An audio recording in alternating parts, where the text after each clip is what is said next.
In this video, I'm going to show you how to do an oil change on this Dodge Durango with the 5.7 liter HEMI engine. Let's get started. Now with the vehicle safely raised and supported, this access port right here that you see in the front skid shield is where we're going to access the oil drain plug as well as the oil filter. Now looking through here, you can see the 13mm oil drain plug. Use a socket and ratchet or a wrench if that's what you have. Break it free.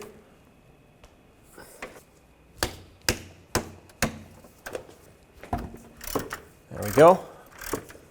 Once it's broken free, make sure you have a collection bucket aimed at where this is going to drain. Take it out the rest of the way.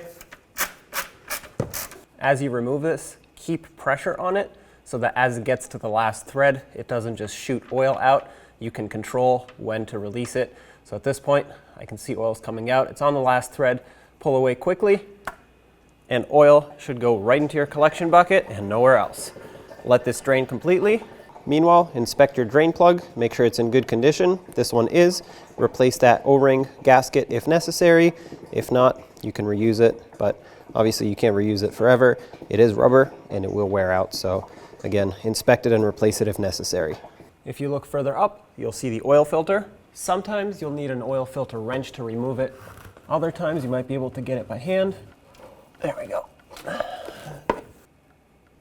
Once you break it free with the oil filter wrench, you can unthread it by hand. Oil will come out, so make sure it aims for the collection bucket.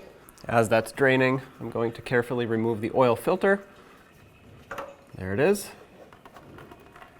And let that continue draining until it's done. Up there you want to inspect that housing, the oil filter housing. Make sure that the O-ring off of the oil filter didn't stay there. It should be a black rubber gasket or O-ring. And if it did stay there, make sure you pull it off. You don't want the new one going over the old one. Other than that, clean up the surface a little bit, and that should be ready to get the new oil filter installed.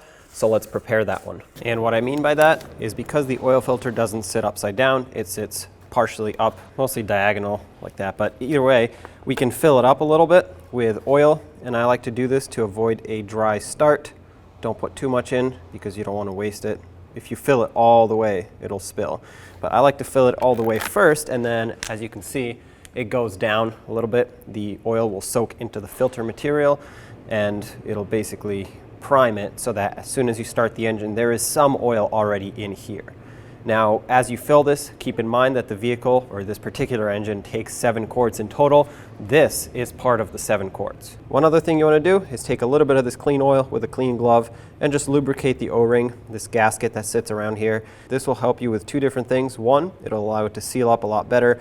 And 2, most importantly, it will allow the oil filter to come off easier next time, because if this gasket gets stuck on there from dry rubber sticking onto the aluminum housing, it'll be more of a struggle to take it off next time, whereas this way, it should just require a little bit of force and then it'll slide right off. Having said that, let's get this on the engine.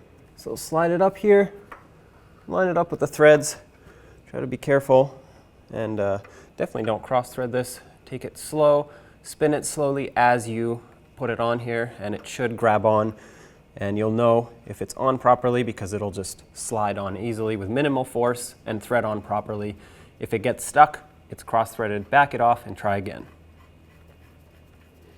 Once it bottoms out, which is right about here, it says it even on the oil filter, you want to go between 1/2 and 2/3 of a turn, and that's how much it takes to properly tighten this, and that's right about here. Do not use an oil filter wrench to tighten it. It is not necessary. You will most likely over-tighten it. If you over-tighten it, you could damage the threads. You could also damage that rubber gasket that seals it up, so you definitely want to avoid that. This is still dripping, but it's going to keep dripping for a while, so let's just put the drain plug back in. Grab a rag and just clean up this surface here where the drain plug will sit. And this is, like I said, going to keep dripping, but as soon as you plug it and put the threads on here, you can give it another wipe to get the oil from behind this drain plug out of there. Now you can bottom this out. We'll snug it up and torque it. Okay, that's snug. Let's grab the torque wrench. Before I do that, just so I don't get any more dripping, I'm going to clean this off with brake parts cleaner. It's important to clean off the residue from your oil change so that you don't confuse it for a potential oil leak. Clean off the filter housing as well. The torque for this is 20 foot-pounds. That's it. If you don't have the ability to torque this, just go about 1/8 of a turn, 1/4 at most, after it has bottomed out. You don't want to end up in a situation where it potentially strips out the threads on the oil pan. Under the hood, here's your engine. Oil filler cap is located on the driver's side of the engine towards the front. It even says on it what kind of oil you need to use, 5W20. Remove it, set it aside, and let's fill this with the rest of our 7 quarts. That is if you primed the oil filter. If not, just put all of your 7 quarts in.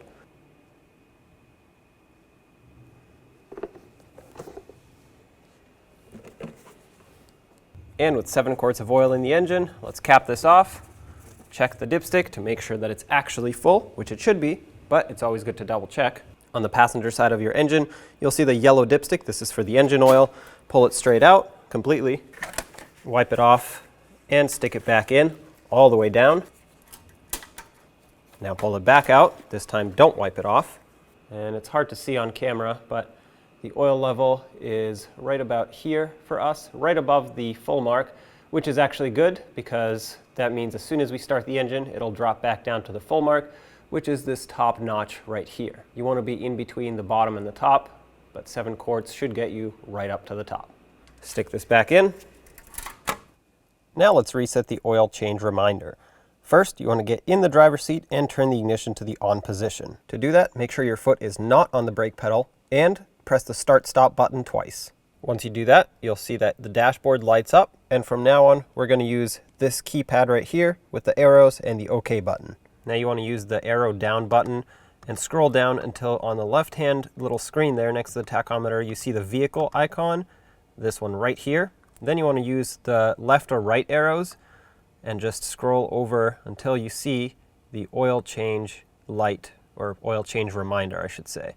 There we go, right here. It'll give you the percentage that it's still good for. In our case, it still had 38% life left, but we did the oil change, so we're going to reset it. And to do that, all you have to do is hold the OK button. There we go. Once you hold it for just 2 or 3 seconds, it should reset back to 100% and you'll be good to go. Now tap the start-stop button once again. It'll shut off the vehicle and you can take it for a road test. When only the best will do, demand TRQ. The only company that lets you view before you do. TRQ is committed to offering the highest quality aftermarket auto parts that are engineered for peace of mind. Thanks for using and viewing with TRQ.